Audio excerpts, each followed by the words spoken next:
कहानी शुरू होती है और हमें केव रिसर्चरों को दिखाया जाता है जो कि गुफा की गहराई में रिसर्च कर रहे होते हैं। रिसर्च के दौरान उन साइंटिस्टों को एक ऐसा रास्ता मिलता है जो कि धरती की गहराई के अंदर जा रहा था, जो अंदर से पूरी तरह से खोखला होता है। ये लोग उस रास्ते को खोजकर काफी खुश थे। अभी ये जब आपस में बातें करते हैं तो उन्हें कुछ सुनाई देता है। वो आवाजें खोजे गए उन रास्तों की गहराइयों से आ रही थी जो कि काफी डरावनी थी। और तभी उस केव की गहराई से अजीब तरह के उड़ने वाले क्रिएचर बाहर आते हैं और वो क्रिएचर साइंटिस्टों पर हमला करके उन्हें मार देते हैं। और उन साइंटिस्टों को मारने के बाद वो क्रिएचर उस जगह से ऊपर आ जाते हैं जहाँ से साइंटिस्ट उस केव के अंदर आए थे। और अब वो सारे क्रिएचर आजाद हो चुके हैं जो कि इंसानियत और धरती के अन्य जीवों के लिए खतरा है। इसके बाद हम दूसरी ओर कैली नाम की एक लड़की को देखते हैं जो कि सुन नहीं सकती पर वो आसपास की चीजों को महसूस कर सकती है और वो लोगों की लिप्स पढ़ा करती है बातों को समझने के लिए। एली अपनी फैमिली के साथ रहा करती है जिसमें उसके पिता ह्यूज के अंकल गैलन और उसकी माँ कैरी, ग्रैंड मदर और एक छोटा भाई है। क्योंकि एली सुन नहीं सकती इसलिए उसके ज्यादा फ्रेंड्स नहीं है, पर एली का एक दोस्त रॉब होता है जो कि उसके साथ काफी समय बिताया करता है। अब एली घर पहुंचकर जब अपने डॉग को देखती है तो वो आसमान की तरफ देखकर भौंक रहा था। इसके बाद हम रात पे देखते हैं जब ये सभी डिनर कर रहे थे। यहाँ पर ये लोग आपस में साइन लैंग्वेज का यूज करते हैं ताकि एली भी समझ सके कि वो आपस में क्या बात कर रहे हैं। इसके बाद एली सोने से पहले देखती है कि उसके घर के ऊपर आसमान में फाइटर हेलीकॉप्टर्स उड़ रहे हैं। एली उन हेलीकॉप्टर्स में ज्यादा ध्यान ना देकर सोने चली जाती है और इसके कुछ घंटों बाद अचानक उसकी मॉम उसे उठाती है और सभी लोग टीवी के पास जाके बैठ जाते हैं। उनके घर के आसपास शोर हो रहा था, आसमान में फाइटर प्लेन्स उड़ रहे थे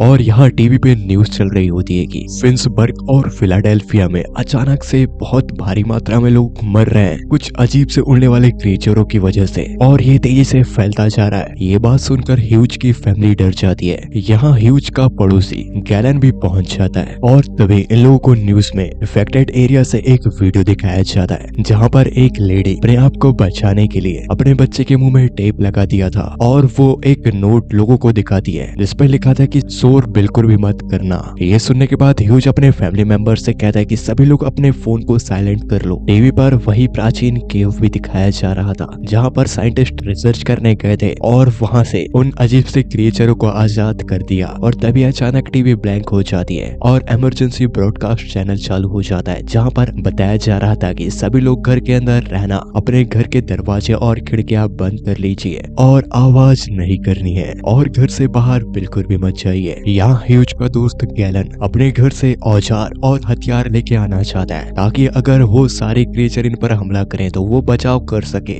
जिस पर ह्यूज कहता है कि नहीं, हमें बाहर नहीं जाना है। अभी अभी न्यूज पे बताया गया है कि हमें घर के अंदर और शांत रहना है, पर ये लोग शहरी इलाके में रहा करते थे। जिस पर एली कहती है कि हम आबादी वाले क्षेत्र में रहते हैं, जल्द ही वो क्रिएचर यहाँ तक पहुँच जाएंगे, हमें यहाँ से चले जाना चाहिए। तो यह सभी अपना सामान तैयार करके यहाँ से दूर सेफ जगह में जाने का फैसला करते हैं। यह सभी अपनी अपनी गाड़ियों में सामान रख रहे थे और इसके बाद ये लोग 2 गाड़ियों में अपने आप को बचाने के लिए यहाँ से निकल पड़ते हैं। तभी रास्ते में एली शहर की ओर देखती है जहाँ की हालत काफी बुरी थी, वहाँ पर उन क्रिएचरों ने हमला कर दिया था। हम दूसरी ओर सबवे स्टेशन में देखते हैं जहाँ पर लोगों की लाशें पड़ी हुई थी। उन क्रिएचरों ने किसी को भी नहीं छोड़ा, पर कुछ लोग अब भी सबवे के अंदर अपने आप को बचाने की कोशिश में शांत बैठे हुए थे। पर तभी अचानक यहाँ पर एक लेडी जिसका बच्चा छोटा होने की वजह से रो रहा था और क्योंकि इन लोगों को बचना था तो वहाँ पे एक आदमी उठकर उस लेडी को सबवे के बाहर जाने के लिए कहता है। वो लेडी जब सबवे के बाहर कुछ दूर आगे जाती है तो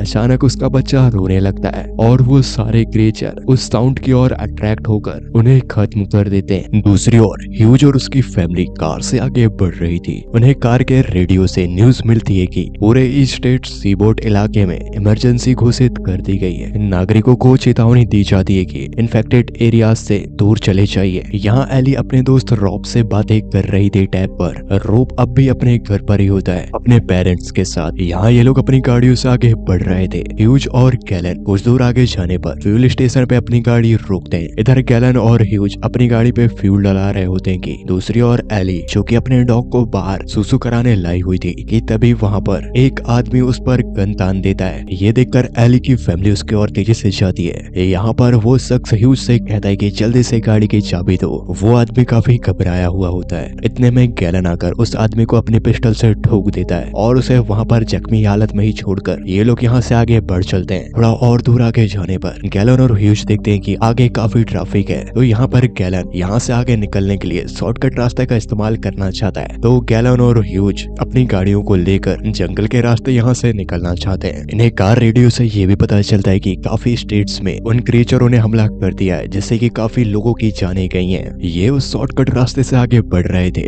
आगे गैलन की कार होती है कि तभी अचानक गैलन की कार के सामने कुछ हिरण आ जाते हैं, जिसकी वजह से गैलन की कार अनकंट्रोल होकर रोड के नीचे जाकर क्रैश हो जाती है। ये देखकर ह्यूज तेजी से गैलन को बचाने नीचे जाता है, जहाँ पर गैलन बहुत बुरी तरह से कार में फंस चुका था। यहाँ पर गैलन ह्यूज को निकालने की काफी कोशिश करता है। ह्यूज की काफी कोशिशों के बाद भी गैलन उस कार से बाहर नहीं निकल पा रहा था। ये देखकर यहाँ पर गैलन समझ जाता है कि उसे बिना कटर के उस कार से बाहर नहीं निकाला जा सकता, इसलिए वो वहाँ पर ह्यूज से कहता है कि तुम्हें आगे निकल जाना चाहिए, मुझे यहीं छोड़कर। पर ह्यूज गैलन को यहाँ अकेला छोड़ के नहीं जाना चाहता। तभी गैलन अपने पास की पिस्टल निकालकर ह्यूज को कहता है कि अगर तुम यहाँ से नहीं गए तो मैं तुम्हें गोली मार दूंगा। इस बात को सुनकर ह्यूज ना चाहते हुए भी अपने दोस्त को यहाँ अकेला छोड़ के जा रहा था। और जब ह्यूज अपनी कार में आके बैठता है तो तभी यहाँ पर एली को कुछ महसूस होता है। वो यहाँ अपने पिता से कहती है गाड़ी बंद करो। तभी वहाँ पर वही क्रीचर इन पर हमला कर देते हैं, जैसे कि ह्यूज की फैमिली पूरी तरह से डर जाती है और चीखने लगती है। चीख की आवाज यहाँ गैलन भी सुन लेता है। वो अपने पिस्टल से गोलियां फायर करने लगता है ताकि वो अपने दोस्त की फैमिली को बचा सके। और गैलन कैसा करते ही वो क्रिएचर गैलन की पिस्टल की आवाज की ओर अट्रैक्ट होकर उसकी ओर जाने लगते हैं। वो सारे क्रिएचर गैलन पर अटैक करके उसे खत्म कर रहे थे और यहाँ ह्यूज और उसकी फैमिली सिर्फ गैलन की आवाजें सुन रही थी। ह्यूज भी कुछ नहीं कर सकता था। यहाँ ह्यूज का डॉग तेजी से भौंक रहा था, इसलिए वो अपने डॉग को कार के बाहर कर देता है। ये लोग अब यहाँ और नहीं रुक सकते क्योंकि इनके आसपास बहुत से क्रिएचर हैं। यहाँ ह्यूज अपनी फैमिली को बचाना चाहता था, इसलिए वो कार से धीरे से बाहर आता है। वो बड़े ही आराम से आगे बढ़ रहा था। वो आसपास देखता है, उसे कोई क्रिएचर दिखाई नहीं देता कि तभी वहाँ पर एली की ग्रैंडमा कार के अंदर अस्थमा की मरीज होने की वजह से खांसने लगती है, जिसके कारण एक क्रिएचर इनकी कार के ऊपर आ जाता है और वो क्रिएचर कार को तेजी से स्क्रैच कर रहा था। हम उस क्रिएचर को ध्यान से देखें तो उसकी आंखें नहीं दिखाई दे रही थी। वो सिर्फ साउंड को महसूस करके उस ओर जाया करता था। यहाँ ह्यूज उस क्रिएचर को देख के समझ जाता है कि उसे क्या करना है और वो अपनी फैमिली को बचाने के लिए पास ही पड़ी एक लोहे की रॉड को दूसरी ओर फेंकता है, जैसे कि आवाज होती है और वो क्रिएचर उस कार से उड़कर फेंकी गई रॉड की तरफ चले जाता है। जैसे ही वो क्रिएचर वहां से जाता है तो यहाँ पर ह्यूज कार के अंदर आ जाता है और ये ज्यादा देर तक क्योंकि कार में नहीं रह सकते तो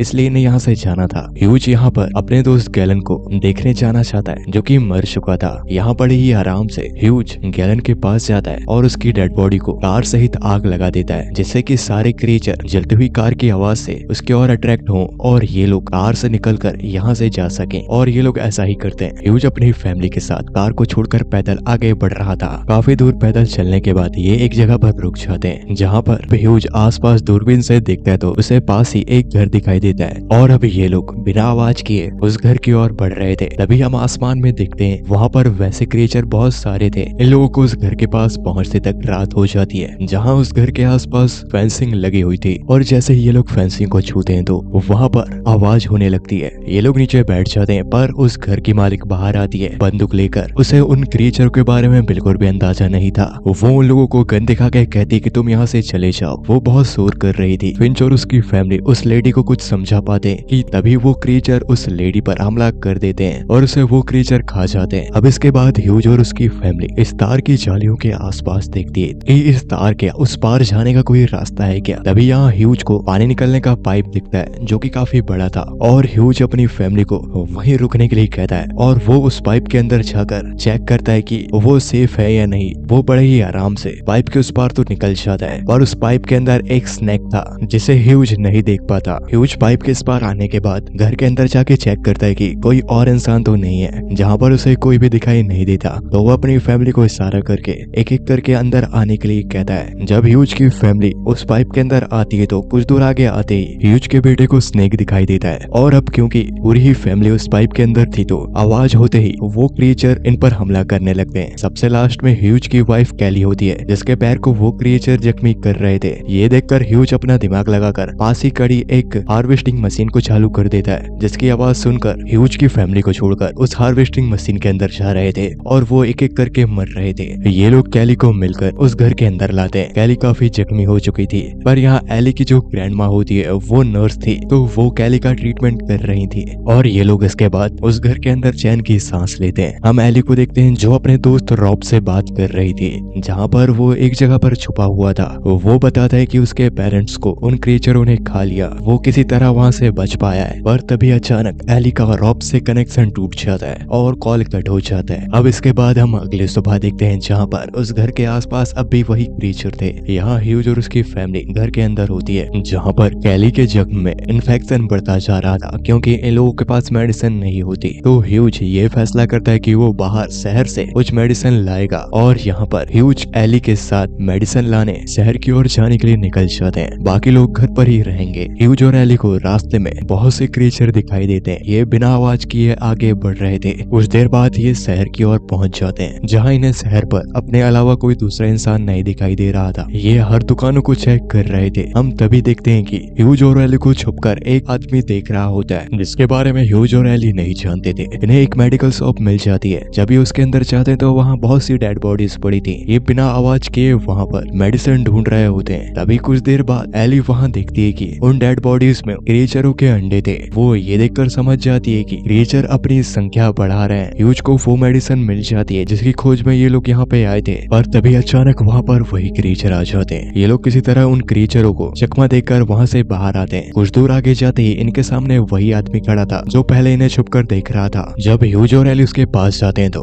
वो एक नोट में ये लिख के बताता है कि क्या तुम हमारे साथ ज्वाइन होना चाहते हो। पर ह्यूज और एली ऐसा कुछ नहीं चाहते थे, इसलिए वो उसे वहीं छोड़कर चुपचाप आगे बढ़ते हैं। ये लोग आगे बढ़ रहे थे तो अब हम उस आदमी को देखते हैं जिसकी जबान नहीं थी। अब यहाँ ह्यूज और एली घर तक पहुंच जाते हैं, जहाँ एली को अपने टैब से ये पता चला होता है कि इन क्रिएचरों को ठंड बिल्कुल भी पसंद नहीं है, इसलिए आर्टिक सर्कल में अब भी लोग बचे हुए हैं। तभी घर के बाहर वही आदमी दिखाया जाता है जिसकी जबान नहीं थी। उस आदमी ने अपने साथ कुछ और लोगों को लेके आया होता है। वो आदमी फिर से ह्यूज को नोट में ये लिख के बता रहा था कि तुम हमारे ग्रुप को ज्वाइन कर लो, जिसके जवाब में ह्यूज उस आदमी को कहता है कि तुम यहाँ से चले जाओ और प्लीज हमें तुम अकेला छोड़ दो। पर वो आदमी ह्यूज की बात नहीं मान रहा था। वो एली को यहाँ से ले जाना चाहता है। इस बात को सुनकर ह्यूज उस पर गन तान देता है और उसे यहाँ से जाने के लिए कहता है। इसके बाद हम रात पे देखते हैं जहाँ पर एली को रॉब का मैसेज आता है। वो अभी भी सरवाइव कर रहा था। वो एली से कहता है कि यहाँ पर बहुत से लोग हैं जो कि रेफ्यूजी कैंप पर सेफ हैं। एली उससे और कुछ पूछ पाती तभी उसका सिग्नल चले जाता है। अब इसके बाद रात में जब सब लोग सो जाते हैं तो